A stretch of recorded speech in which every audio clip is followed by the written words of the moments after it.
Fantastic. Good morning, good afternoon, and good evening, shiatsu therapists all over the world.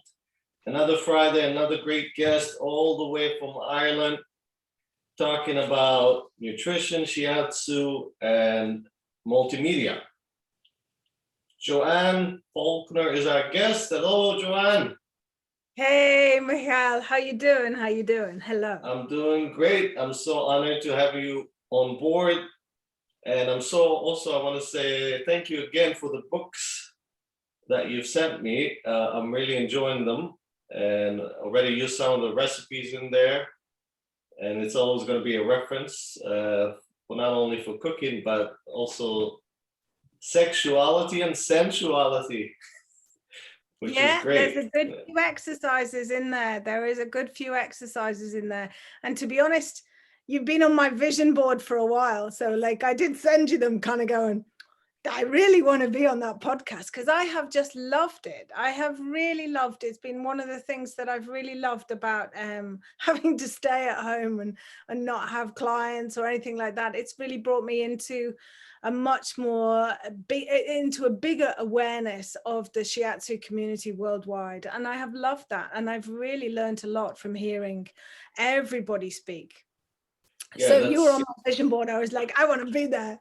Did I look like this on your vision board? Oh. Thank you very much. It's my honor. Thank you. Thank you for those gracious words. So maybe we'll begin with, for those people that maybe don't know too much about you, your journey towards discovering shiatsu, and share that with us, please. Yeah, so I'm a shiatsu practitioner. I'm living in Dublin, and my practice is out of Dublin, but I'm not Irish. You know, I'm originally from Liverpool, and just like everybody probably has quite a circuitous route. My favorite soccer team. Sorry, I have to throw that in. I know people are like, do you like football? It's like, I haven't lived in Liverpool since I was 16. So I have been gone a long, long time. So I wouldn't have a clue about the football, wouldn't know anything about that. And I don't really have the accent either, unless I'm really angry, unless I'm really cross, and then it comes out. And so yeah, don't make me angry. I become very Liverpudlian. All right, so we'll get going now. And so I found, it's like everybody, shiatsu kind of finds you. You've all heard that before. And it's really my anchor. It has been there all the way through, lots of kind of ups and downs. So at 16, 17, my dad died and I kind of lost. I was completely lost, very lost, because he was so emphatic about what I should do. And do you know what I wasn't allowed to do? I wasn't allowed to do art at school, and I wasn't allowed to do cooking. And what do we have here? We have a book that's filled with all my paintings and lots of cooking. So really, when he died, I was very lost because the things that I really loved to do, I thought I wasn't allowed to do. So it took me a long time to kind of move around the place. So I kind of did all sorts of things. I decided that perhaps going to finishing school might be good. So I can lay a table for a Monsignor and know where to sit him next to a bishop. And then I thought that wasn't really me, because when I was at the finishing school, which was in Oxford, I had shaved hair and big purple spikes and Susie Sue eyes. Oh, wow. So I thought, no, this isn't for me. So I went off traveling, and I went first to Israel. And I thought that I might stay and I might live in Israel because I was very attracted by the socialism of it. I lived in kibbutz, and I really wanted to see whether that was possible, that people could live in community. You know, if in a way I'd just lost my family. So I was really looking for a ground and a family. And I lived there for a while, and I traveled around and went to Greece, and I was a shepherdess. I did that for a while. I had some great jobs. I was a shepherdess in Israel for quite a long time.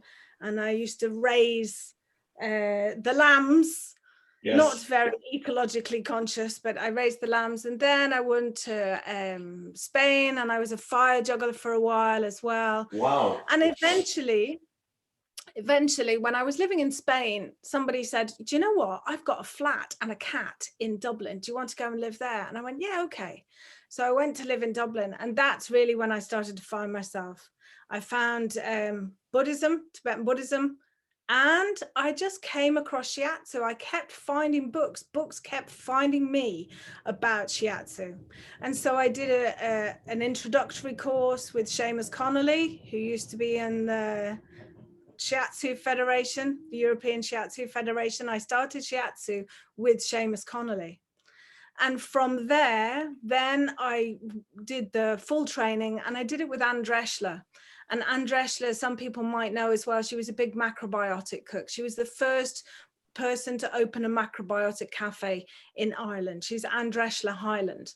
And I studied with her. So she was all about the kitchen. Most of our lessons, you know, when you do your retreats away and you do your residential weeks away, they were all in the kitchen, teaching us how to make sourdough bread and all about the 5 elements of cooking.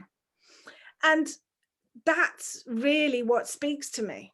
So I did my training and became a practitioner. And at the same time, I was also doing environmental awareness, and I had my own environmental awareness company, and that got very big. So I didn't go and practice straight away. And then, I didn't plan on talking about this, but this is the way the conversation or my conversation has gone. But then my partner, I just had twins. My partner had an affair with somebody in my business. So I changed it into a community development organization, and I left. And so I had what seemed like nothing. Everything had crumbled away.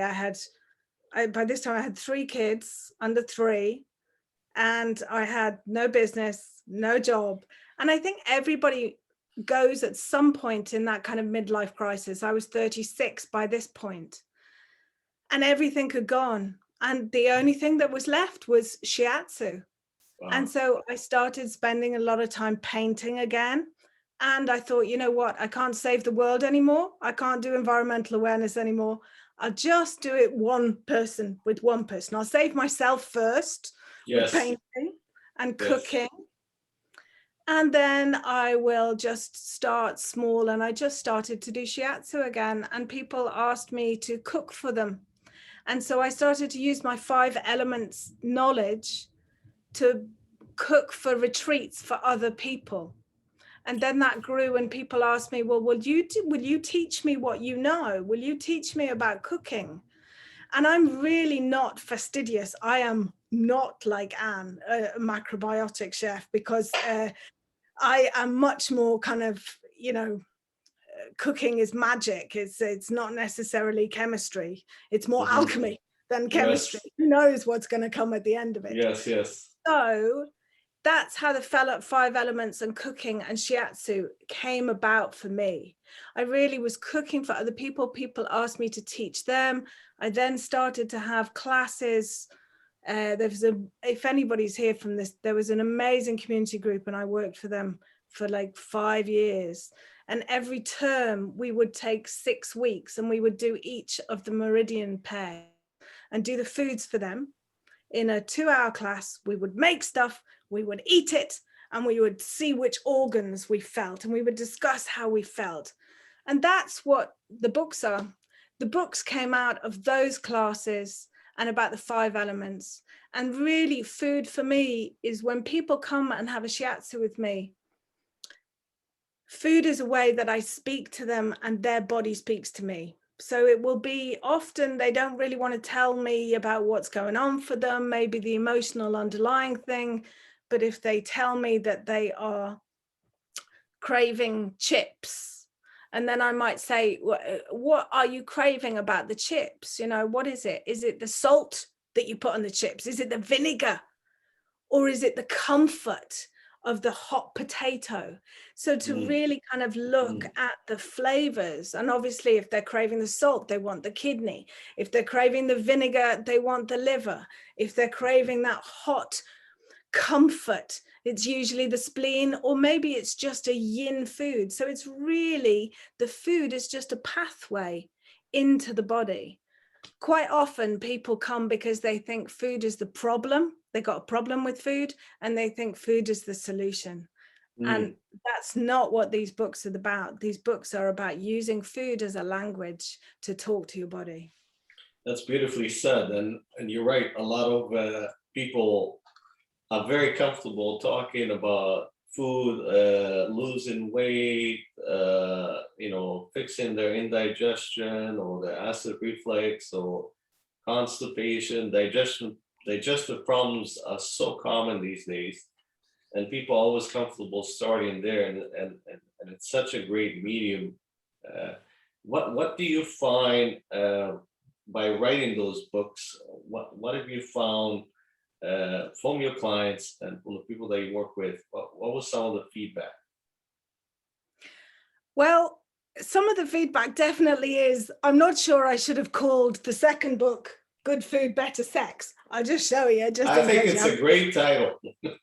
I know you might think it's a great title, but I think it puts a lot of people off because they instantly feel, oh, I don't want to read anything kind of like pornographic. That instantly sex is about somebody else and the act of sexual intercourse.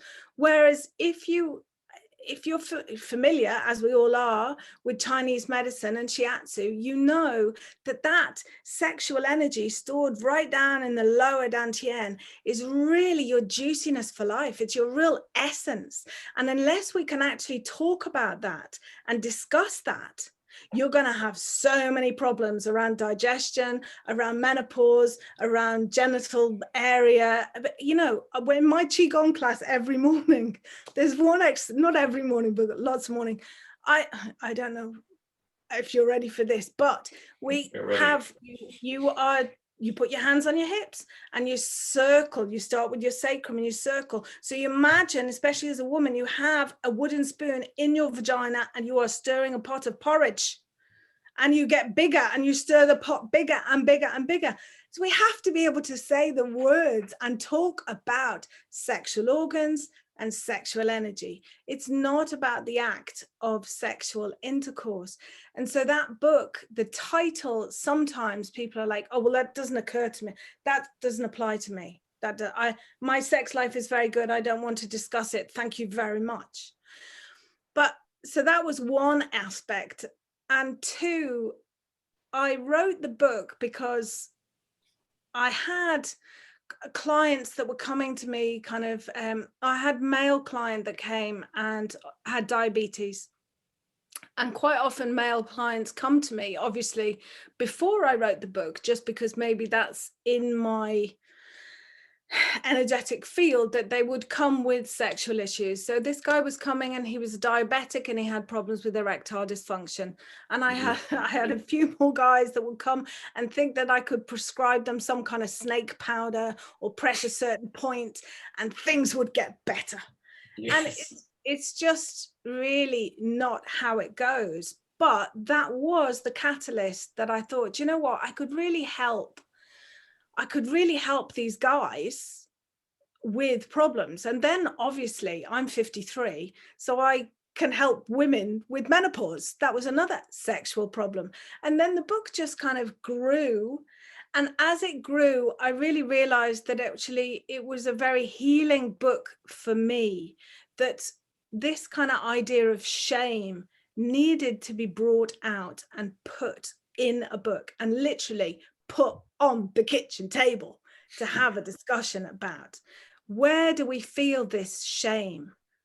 Not to get too personal, but I am going to be, that's what this is. Yes, exactly. I write about in the book, I was sexually abused from a very young age, and I write about that in the book, and how the shame is that you'll kind of have that put on you, and how that stops you feeling actually it's fine to be a sexual being, because it's mine, it's my energy, and it's my expression of life. It's my expression of creativity, of joy, and of love and connection.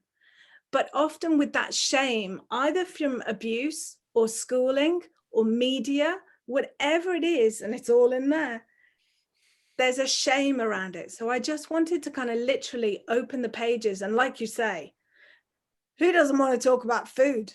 So food is a very safe thing to talk about. And sex isn't quite so easy, and sexual problems, sexual energy. So if I put them together, and it's not done too badly. I mean, I think with the smaller book, I'm about to do another reprint. So I've sold 2,500 of those. And Incredible. Congratulations. I've sold about 400 of the bigger copies. So, but that was another one. I'm not giving you any space for questions here, am I really? I'm just rambling. That's But okay. that was another thing that happened with COVID, you know, that this book was written and was launched on February the 14th on Valentine's. And we had like 2 weeks before we went into COVID. And so my whole book tour was cancelled. I was supposed to do loads of festivals and go and talk and give demos, la, la, la. Didn't happen. Didn't happen at all. And I was like, wow, okay. It was another one of those ones. I'd spent all my savings. Like, I know I can talk to people as well about the process of writing and publishing yourself. Well, and it takes a bit of outlay. I think this book here, this cost me 8,000 to produce, 8,000 euros for 2,000 copies. So, you know, I found, I went on Upwork, I interviewed people, designers, got the designer I wanted. All the imagery is mine. So she put it together, and then I found a good printer and blah, blah, blah. So it cost about 8 grand, and that was pretty much my savings. And then all of a sudden, COVID happened, and I had 700 books in my hallway. You know, and another. So what did you do? What did you do? How did you pivot? I just thought, okay, how am I going to best serve my clients now? That was the main thing. How am I going to best serve my clients? So I went on Facebook every morning and did Qigong at 8:30, 7 days a week for 3 months for free. And just kind of it was a good support. It was a good focus for people to get up. And I had like hundreds of people in the morning coming on and practicing. And then through that, I formed Chi Flow with Joe. So Chi Flow with Joe is still kind of the same. It's every morning. It's 5 mornings a week. It's Monday to Friday at 8:30 in the morning. And it's actually 8:15. We meditate together. 8:30 Qigong. 9 o'clock is the live where we chat together. So and people can actually ask me, okay, I've got a problem with my big toe. What should I eat? Or you know, or they share their experience. So we learn different moves. So I'm thinking we did Boa sheds its skin because we're doing all about breath and letting go this month. So we did Boa sheds its skin, and people might share what that is. And from there, I actually learned to embrace Facebook. And I think a common thread throughout all my travels and my life has been communication. I love to communicate. I love whatever way that is, whether that is touch and listening and talking through touch, or writing a book, or using Facebook. And I've started to really embrace using Facebook as a medium to really communicate and gather people and make a conversation about things. And so yeah, that's how I've sold 400. That's incredible. I salute, like 3 months of daily Qigong, 7 days a week, offering that to the community and to people that have been stuck at home, you know, stressed, anxious. That's incredible dedication, and building a multimedia platform. I had a quick look at your website, and I must say I'm very impressed with how you set it up. Can you tell us about that process, how to create a multimedia platform? Yeah, and I think in this day and age, I think it's really, for me, it was really essential that I had a commercial website. There wasn't just a brochure website. It wasn't something that just gave information and received nothing back, especially money. Got to receive that back. So luckily, for the book's publication, I had got, in Ireland, there's a thing called a trading online voucher. So it will give you half the money that you spend to set up a WooCommerce website. And so I went searching, got the web designer I wanted, and set up a WooCommerce website. And I would really, and that was, I think, 2 years ago. And I know now that's come down in price a lot. And it's really, really useful. If you're going to have a website, to make it linked with an ability to shop from it, whether that's to sell an ebook, whether that is also to collect your email list, so that you can actually collect a community. You are connected in this way and through your website. And if you do it on WordPress, like I was on my website today, just kind of changing things around, you can really, you don't need to be a web designer. If someone set it up for you and they give you the training, you can then change it around. So does that explain things? Yes, it does. I mean, you know, a lot of us shiatsu therapists, we kind of live in boxes. We go to a treatment room, do our treatments, come home.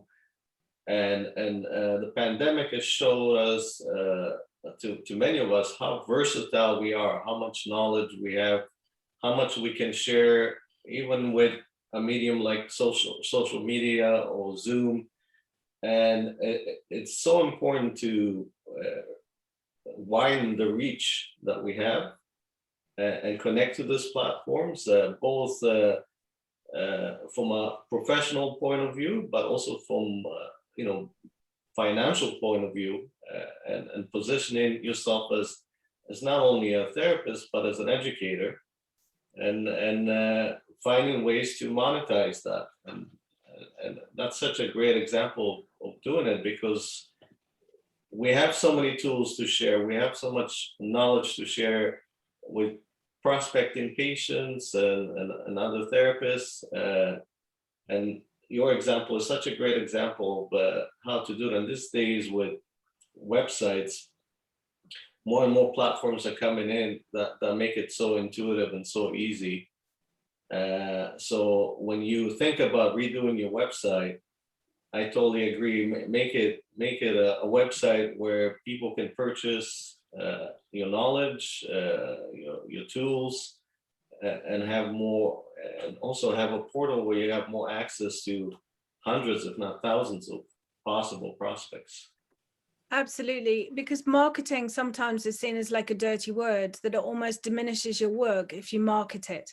And I see it as like, I got something that's really benefited me, that has just saved me in so many ways. I mean, food and cooking and shiatsu and feeling that community has really saved me. Like my Chi Flu group, oh, they're just so wonderful. Like they sent me a big bunch of flowers. In fact, I think she's here, Breeder, sent me a big bunch of flowers when I was feeling under the weather, you know. Just marketing isn't about, for me, marketing isn't about kind of that graspy money thing. It's more about, what do I have to give? What do I have to give? And then also feeling the chi, feeling the energy flow. And if there's a flow to it, I can also expect something back. You know, I got an MX5 on my vision board too. So, you know, we've got to have, yeah. Good for you. I love that. I mean, long time ago, when I struggled with the concept of marketing and sales for my own reasons, and also, you know, I think shiatsu is such a humble, for some reason, we inherit this humbleness, which is great. But at some point, I find that it's limiting to how we, you know, present ourselves and how we market ourselves, and how we sell our services. But a long time ago, someone said, asked me, you know, very simple questions. It goes, do you love what you do? And I said, yes. Are you passionate about your therapy? I said, yes. Well, then all you have to do is show your passion to as many people as possible. And that sells in marketing. Yeah.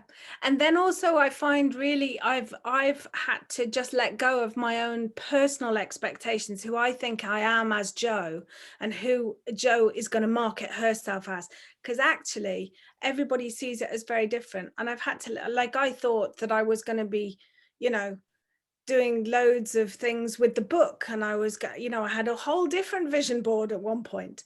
And I have to understand that actually the energy and what the energy and she has for me might not be also what I have in mind myself. And if there's too much resistance, then that will cause me to be kind of ill or upset. So I've also got to leave my kind of business or my life to flourish how it wants to. It's just that my business is often my life, you know, whether it was like part of the environmental awareness, that was a big thing, and now it's shiatsu, and well, it was the books, and it was cooking, and now it's chi flow. So there's also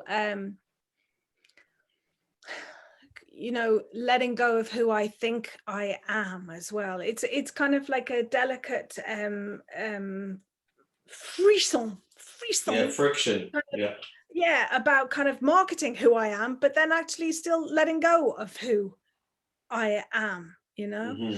And to really diversify it, I think is great. I have just recently discovered TikTok, Hmm. so I'm on TikTok and loving that as well. And I never thought I would love social media, but I really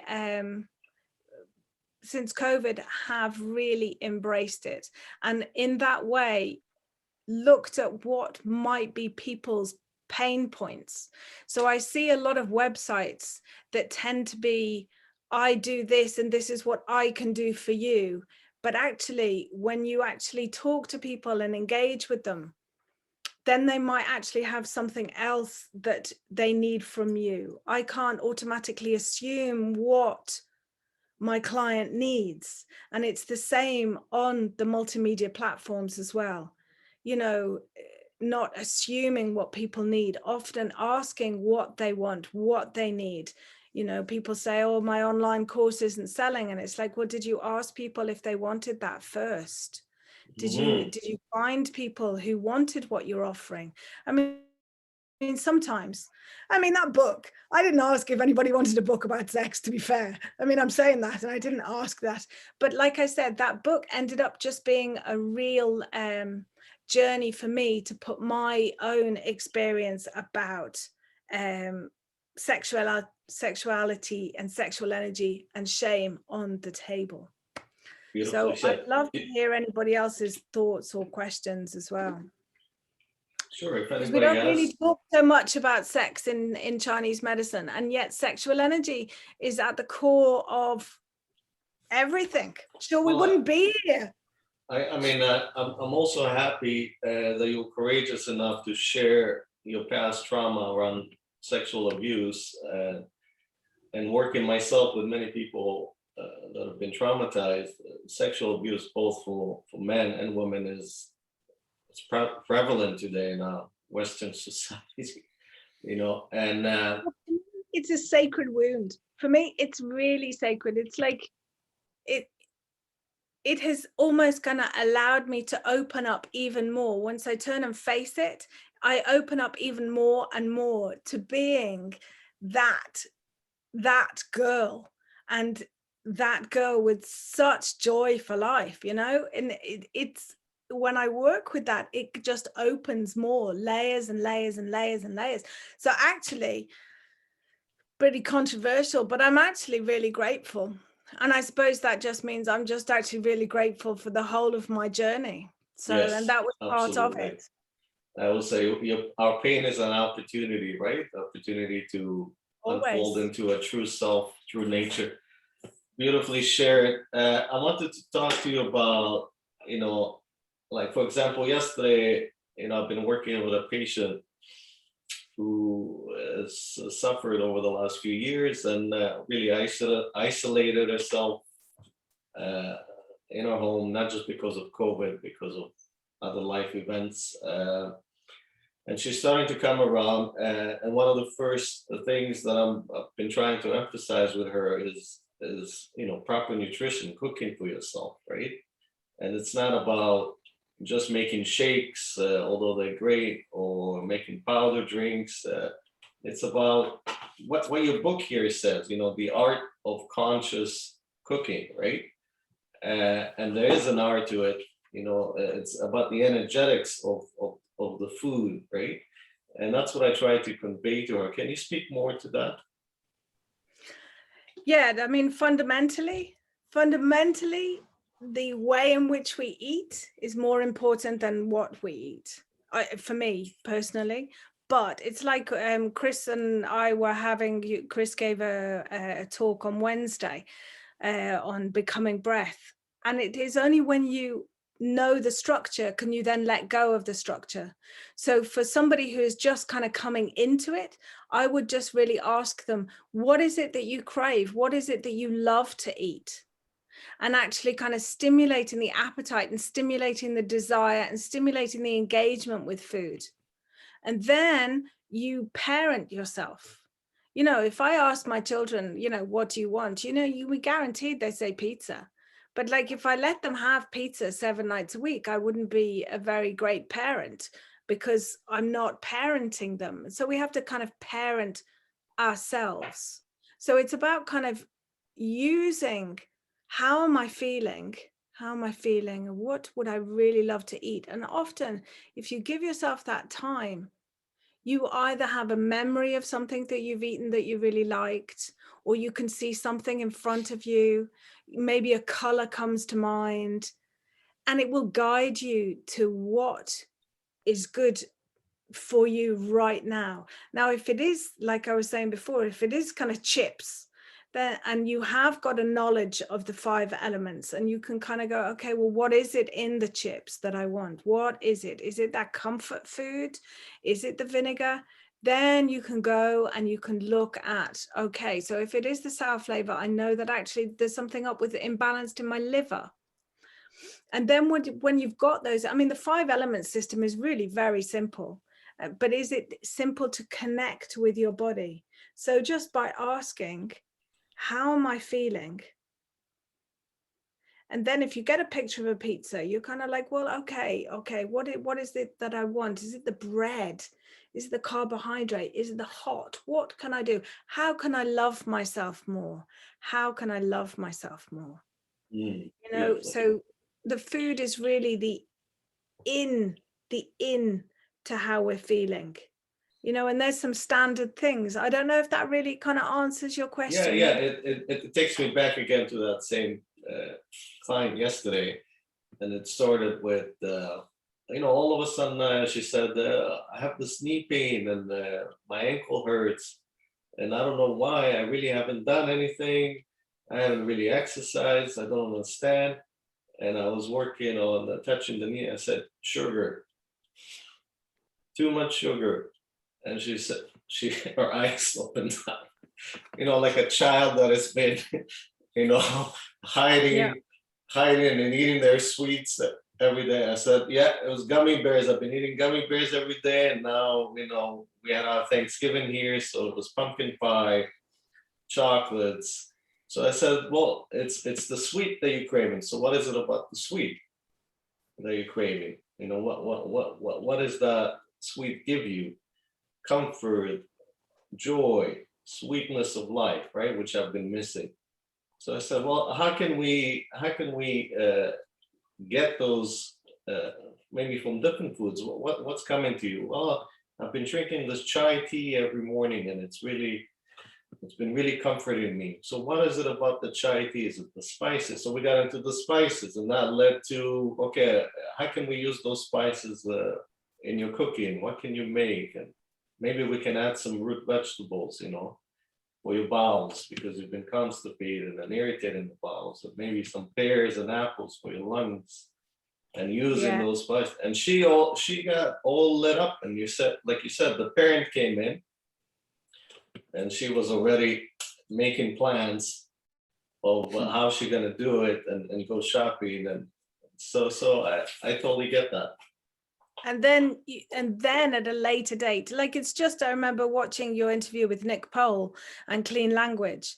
It's just another way of getting people to kind of talk in clean language and getting them to express how they feel. And then once they're already connected, then you might kind of come in later on and ask what her relationship with her mother is like, you know, because that's all about the spleen and craving the sugar. Where is she missing that hole? What hole is it in her life that she's trying to fill with the sugar? You know, what is that insatiable comfort and touch? You know, I mean, a lot of people come, I don't know whether it's in the West or whether they're coming to me because they're craving the touch. Yes, But I mean, a lot of people come because they have a spleen imbalance. You know, that's a place to start. And then it just becomes quite obvious, you know, if we use the 5 elements, the food is just a way into the 5 elements, and then it just becomes really easy to kind of work out. And they are telling you lots and lots. And so food is just what I use. But essentially, there's no good or bad foods. That's the other thing, you know, quite often if people come, I will always ask sort of, what do you have for breakfast? And they'll tell me this like amazing thing that they have for breakfast. I eat homemade granola, la, la, la. And I say, what did you have this morning? They'd be like croissant and a coffee or nothing. I didn't have anything. So the kind of like the idea of what they should have for breakfast is sometimes quite different than actually the person who's sitting in front and what they had that morning, because there's this idea of kind of good foods and bad foods, and that just doesn't exist. In the end, it doesn't exist. Like I can't eat broccoli. It for a while just made me really throw up. And guess which food my kids, the only veg that they will eat? Broccoli. Yes. Broccoli.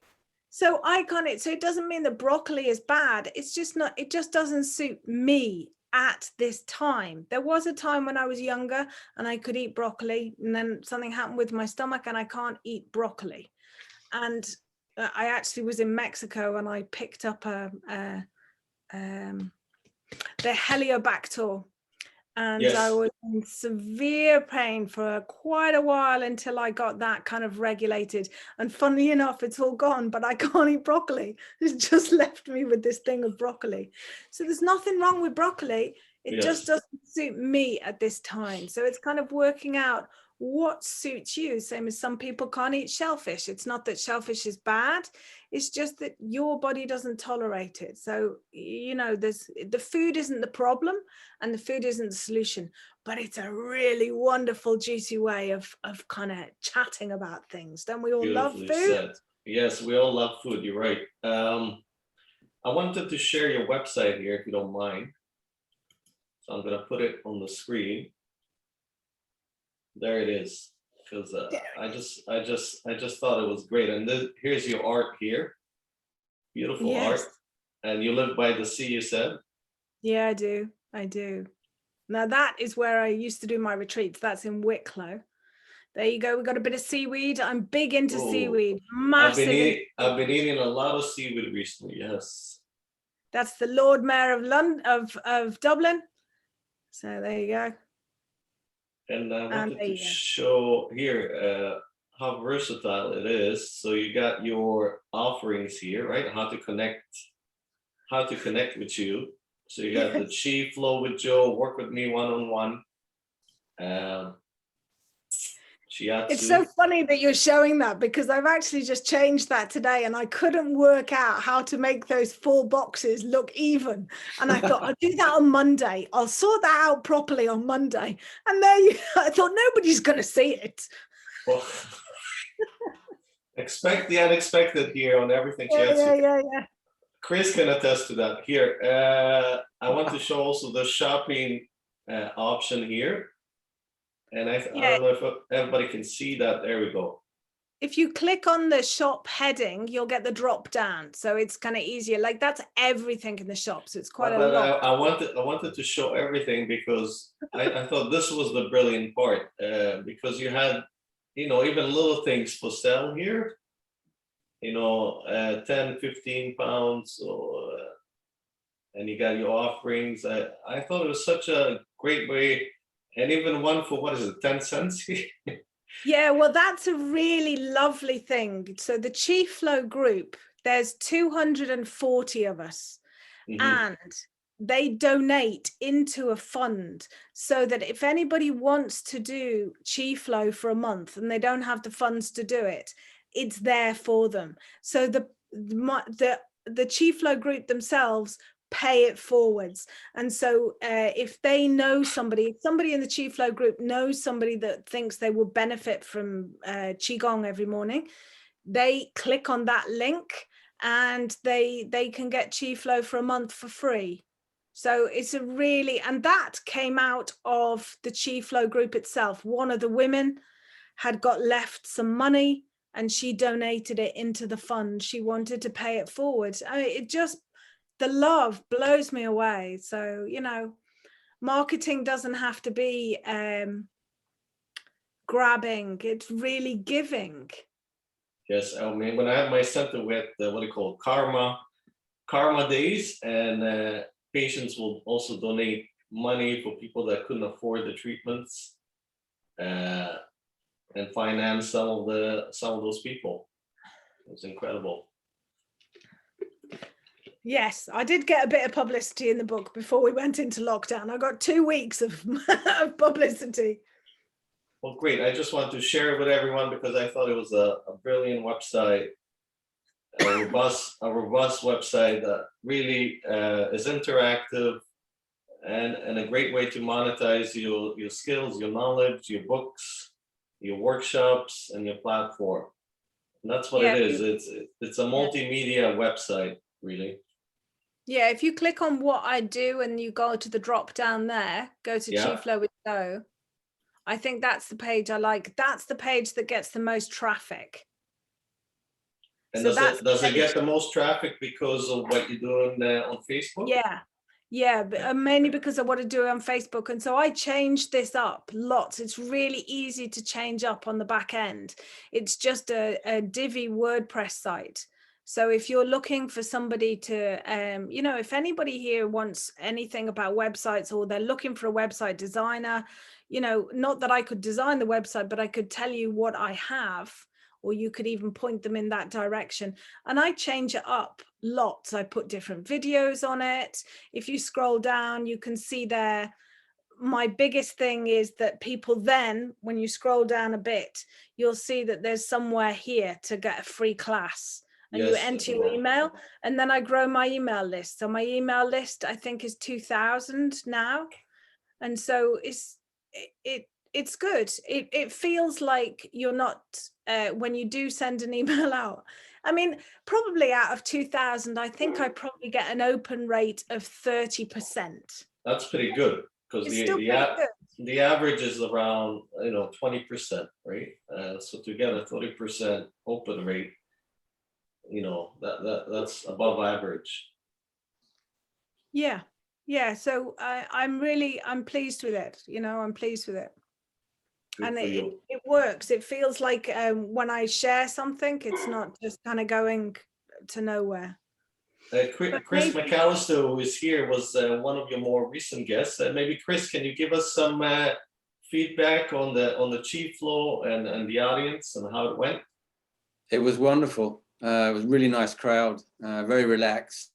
No tension at all. We just drifted straight into the practice. Joe set it up. I just took it over, and the feedback was a really nice indicator of how relaxed people were with each other, because they were sharing very casually, informally, spontaneously. So the whole thing was an indicator of a really healthy community. I felt probably 43 people. I think we were, something like that. Yeah, I think that's a nice group. That's a nice crowd. Yes, it's a pretty big crowd. Well done. And that's such a great way to collaborate between two shiatsu practitioners, and that's another great opportunity of doing what we call a joint venture. I mean, look, yeah, Michael, you're setting the trend here. When we're all kind of joining in with you, and then we join with each other, and the whole thing escalates and grows. It's beautiful. It's a mushroom effect. It's lovely. Absolutely. Yeah. And if anybody would like, what I tend to do with the Chi Flow with Joe is every morning, and then in the mid-month we have a health talk. So I will do one more month and then I'll have a guest the other month. And I just knew that Chris would be brilliant for breath and breathing. So if anybody else would like to be my guest in December, that's going to be about bone breathing and about Qigong for building bones. So I was thinking if anybody wanted to do anything specific around the kidneys or anything, maybe Fantastic. get to... Well, people in Everything Shiatsu Facebook group, there's an opportunity for you. So just reach out to Joanne and she'll have you on our Chi Flow show. Fantastic. I'm all about spreading it. You know, it's not kind of like, it's not like there's only a certain amount of pie to go around. There's loads and loads of pie. And if we just share it all, there's just more and more and more. You know, it's the analogy that people use. You don't, you know, when you light a candle off one candle, the other one doesn't go out. You've just got more light. So, I mean, that's also why I have found this Everything Shiatsu podcast very inspirational about sharing it. But I am conscious I'd like to really, because I know that I said I would help if anybody had questions about writing books, because I know that for me, you know, I spent so much time looking for publishers. Nobody wanted to know, you know, I know that a publisher came to Tamsin and approached her. And I'm not sure what happened with Chris, but I know that nobody really wanted to do a book on food and sex at all. And yet you'd think that they would really, but no, nobody wanted to touch it really. We should have published it in North America here. Every second book is about sex. So I was conscious that if anybody, you know, if you had a book inside you and you really wanted to do it, or even an ebook, maybe anybody had any questions that I could help them with. Fantastic. Does anybody have any questions here right now for Joanne? Just if you can raise your hand on our Facebook group. I'm just going to check. Or you can ask me about raising sheep in Israel. I don't mind. No. We don't need to talk about sheep. Or another one that I did was I painted cardboard tubes and sold them as didgeridoos. That was quite fun. I did that for a while in Madrid. Well, you're definitely an entrepreneur for sure. Lori, did you have a question? Thank you. Yes, I did. I'm just trying to figure out this whole Zoom thing. Sure. So I'm honored to be with all you masters here. Joanne, I have a question for you. Did you say it was WooCommerce that you worked with? Yes. So I have a WordPress site. I have that. And you have to have a platform that's linked to it to actually do the shopping. The WordPress itself doesn't do the shopping. So you need to have a platform like WooCommerce or Shopify would be the two big ones. But I use WooCommerce and then you link the WooCommerce to Stripe. But you can also just put a PayPal button. You know, there are simple, easy ways of doing things. You know, you don't have to you can just put a simple PayPal button. That's what I had at the very, very beginning. You know, you can link your site and add a PayPal button in there. They do take quite a bit of money off you though. And I really think in the long term to have a WordPress site set up with either WooCommerce or Shopify it enables you to grow. It doesn't hamper your expansion. Excellent. Thank you for that. Also, I really commend you for taking on the shame part of what comes up in treatments, because I find that, especially with abuse and trauma, I think 98% of the people, who come to me. It's your protectors there. Yes, both of them. Oh my, I might have to go get them. 98% of the people that come to me have some sort of abuse, overt, covert, whatever it is. And, you know, they may come with the frozen shoulder, but by the time they're done, you know, they've told me everything about them. And you realize that it was just the fact that they really they wanted to hide. They didn't really want to be out in the open about a lot of things. So, I think that that's amazing. I think it is a very much a sacred wound, and the way that you handle it is just stellar. I love that. But I definitely would like information on the book and the website information, because for the past 30 years, I have put my head down and just sort of plowed through, and I haven't really done anything with my marketing. So I would really appreciate that, but I'm going to have to catch you on the replay because I have to go to work. So I really want to, I just did a WordPress website, and I really want to sort of, I don't know, amp that up, I guess. Yeah, and I can also put, you know, I didn't invent the wheel on this. I can also put some connections to people that I've found useful. You know, I follow a woman on Facebook called Sam Barefoot, and she's really, really great about kind of how to do your content, your 3 marketing pillars, know who you are, you know what your jam in your sandwich is, you know. So I'll put you in, and she has lots of great videos, you know, lots of free content. I suppose as well, back to the abuse, I think that, yeah, a lot of people, and believe me, with the book, even more people come. And I'm very clear in the shiatsu treatments that I'm not a counselor. And what this often does then is that it allows them to just talk and cry. I mean, my last client, I have no tissues left in the room at the moment. It's a whole box of tissues we went through, you know, and you just kind of allow that to be, and then they lie on the mat and they have safe touch. The body then receives comfort. They're not shamed for it. They're not rejected for it, for any of their feelings that they've just expressed. Now, I will often say, do you have a counselor? Is there I'm not a psychiatrist, I'm not a psychologist. You know, do you have someone that you can now go and talk about this with? Because body therapy is different than psychotherapy. So I'm really clear about that in the shiatsu treatment about what I can offer. But I talk really physically about sexual energy and the sexual problems, and there isn't going to be a magic button or a magic snake powder, and it's just really to be held. So when they've shared what they needed to share, to hold them, and it's just layers and layers. It never really it never goes away. It kind of informs you, but it doesn't drive the bus. You know, my 3-year-old, my 6-year-old isn't driving the bus. They're not in charge of my adult relationships, and that's all I can hope for. And because I still love my 3-year-old, and I still love my granddad. You know, it was my maternal granddad. I still love him. He's dead and gone, but so I'm really clear in the treatment that that's what I do, and these are my abilities, and these are not my abilities, and that the two could go together. Beautifully said. And thank you, Lori. Thank you, Lori. all.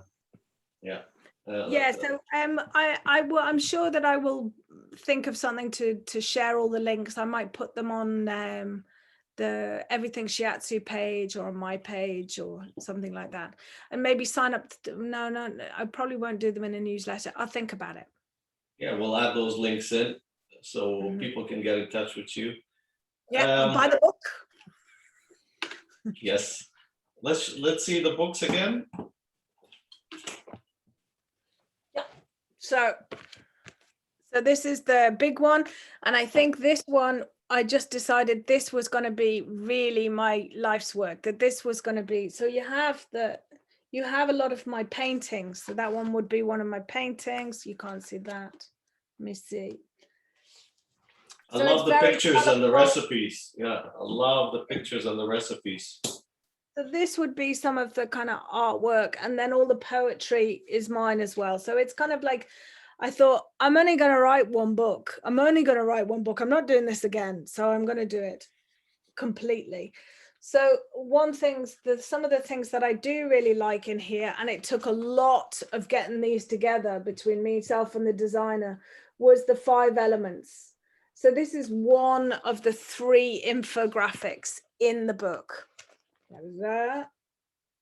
And it was quite tricky to kind of how to get them. You'll know yourself, Chris, how to actually kind of get these ideas in a very clear and concise diagram that when you look at it, you can understand it completely.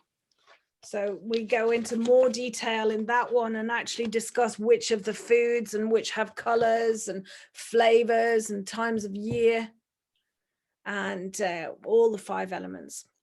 Beautiful. I just have, oh yeah, go ahead. Show the other It's one. the little tiny one. This one is the first one, but again, full of my paintings and lots of recipes. Well tried and tested. This one is, I think this one was 2013. Yeah, So I did your stewed plum and rhubarb not long ago. It was delicious. Liver foods. Yes, exactly. Somebody's asking another question in our group, asking if you're doing any residential retreats in the future. I would love to, but the residential place that I had closed with COVID. I used to do it in the Bobbio Centre in Wicklow, and that now is quarantine centre. So that's not open at the moment, and I am looking for places. So I do plan to do a week retreat in May. So we're going to do a week down in Killorglin, but I plan also probably to go to Portugal and do stuff like that. So if you want to find out about that, then go to the website and put in your email, and then you will be on my mailing list and you will hear all about the retreats. I love doing retreats. It's like, yay, paying me to be on holiday. That's great. Well, you know, you're really impressive. Single mother, 3 boys, an artist, an entrepreneur. You wore so many hats, publishing books, serving the community, building a robust website. I mean, that's such a great example for so many of us, and I salute you. So what's next for you? What will be next on your vision board there that you have? Well, now you ask. I just bought a piece of land. I bought a piece of land in West Cork. Congratulations, amazing. Yeah. Together with my partner, who is a seaweed expert in Ireland, who is, funnily enough, I didn't know was a seaweed expert when I met him. And both of our passions ended up being seaweed, we found out. So we bought a piece of land together, and if you're in my Chief Flow group, you'll know I've shown you the videos. We've had the diggers in and stuff. So I'm building a Chief Flow studio there. So hopefully there'll be some retreats in West Cork, and it ends up being 3 kilometers from the Rigpa Tibetan Buddhist Center, which really kind of found me my ground after I got so kind of lost in my kind of teenage 20s. That Dzogchen was the place where I really found my ground, and it's ended up that I've bought a piece of land there, and that's my next kind of project, is to build a studio on that. Beautifully. Drifting through the seas, finding your ground and connecting through seaweed. I love it. I love it. Fantastic. Fantastic. Well, thank you so much for your interview, and thank you for sharing you know, all your endeavors with us. You're a shining star, and I want to salute you, and thank you everybody for joining us. And thank you for fulfilling my dream. I thought I really want to be on the Everything Shiatsu podcast. So thank you for tick on my vision board. My honor, my honor. Thank you so much. All right, take it easy. Bye-bye. Bye-bye.